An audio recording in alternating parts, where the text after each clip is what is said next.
Saturday Night star Rachel Sennott embraces the chaos in her work. The actor, who plays Rosie Shuster, writer and former wife to Lorne Michaels, has steered her young career through COVID and 2 strikes. That was an interesting era. Rachel Sennott didn't get into the premier sketch comedy group during her tenure at NYU. Now she's playing one of the architects of the world's most famous sketch comedy show in Jason Reitman's Saturday Night. Co-written by the latter and Gil Kenan, the biographical comedy drama chronicles the messy 90-minute period before the first episode of Saturday Night Live on October 11, 1975. Sennott portrays writer Rosie Shuster, who's also the first wife of SNL creator Lorne Michaels, Gabriel LaBelle. And much like their ambitious attempt to shake up NBC's Saturday night programming, their marriage, as depicted in the film, is in a similarly fragile, yet oddly collaborative, state. In contrast with a lot of her castmates, Sennott didn't have a great deal of existing material to reference during prep, but she did have the ultimate resource one phone call away. I spoke to Rosie, which was amazing.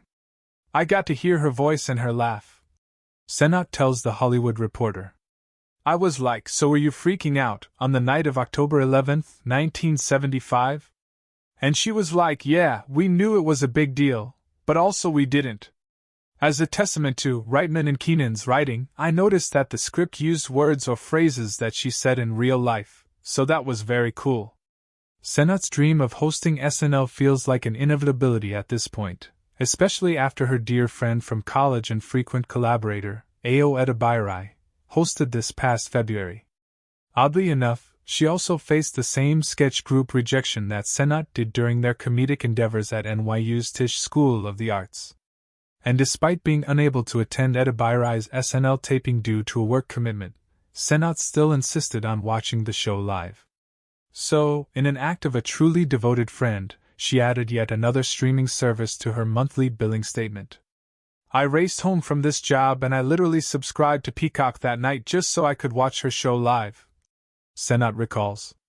Ao and I met in college while doing comedy, and we both didn't make the elite sketch group, so to see her killing it up there was so special. Sennott graduated NYU in 2018, and her career started to gain steam at one of the most inopportune times, March 2020. Her film Shiva Baby, based on the senior thesis short of fellow NYU alum Emma Seligman, was slated to premiere in person at South by Southwest until the emerging pandemic had other plans. Written and directed by Seligman, the frenzied comedy still received a digital premiere the following month via the festival, and its critical acclaim likely aided Sennott and Seligman's efforts to sell their follow-up feature, Bottoms. The R-rated high school comedy also went on to receive critical adoration, as did Sennott and Helena Rain's preceding comedy horror Whodunit Bodies, 2022. All in all, Sennott can't help but recognize that she's launched herself during one of the entertainment industry's most volatile stretches. Filmmaker Emma Seligman and I were both in our parents' basements, freaking out that no one was going to see Shiva Baby, and trying to sell Bottoms on Zoom and just being really depressed. That was an interesting era. Sennott recalls. Honestly, the last 5 years have been so crazy. My career basically started during COVID, and when we finally sort of moved out of that, there was the strike. Below, Sennott, whose untitled HBO pilot was picked up to series after this interview with THR took place, also discusses how she's managed to build a circle of close friends and frequent collaborators throughout the course of her young career. So, from Shiva Baby and Bodies to Bottoms, and now Saturday Night, you really know your way around chaotic scenes. I presume this pattern is not lost on you. It's not, but I'm kind of chill in this one. Do you agree?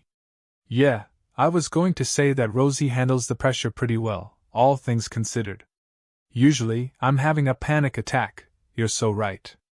It was so refreshing for everyone else to have a panic attack around me while I'm like, okay. Do you tend to thrive in pressure cooker environments? Or do you keep a pillow nearby in case you need to scream? Obviously, I keep a pillow nearby in case I need to scream. That's why it was so fun to just dive into playing Rosie and watch everything happen. It's so funny because it reminds me of what my therapist says to me. She's like, don't take it on. Rachel, don't take it on. I take everything on immediately.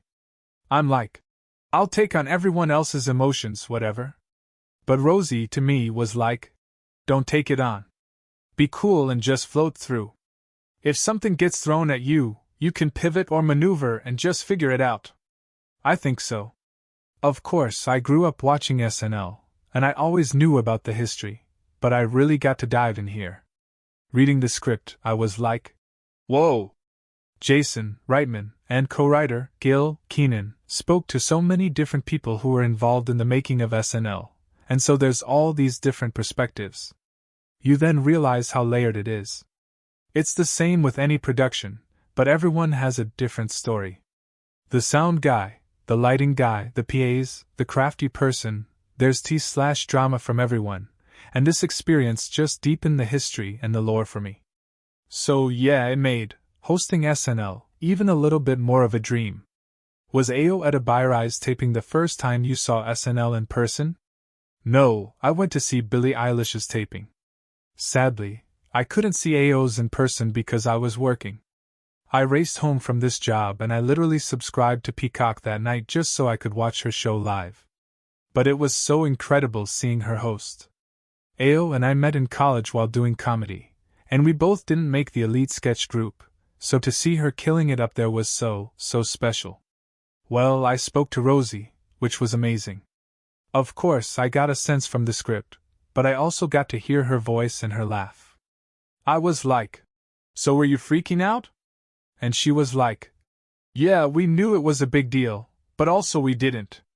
She's so cool and smart, and as a testament to Reitman and Kenan's writing, I noticed that the script used words or phrases that she said in real life, so that was very cool. There wasn't a ton on YouTube.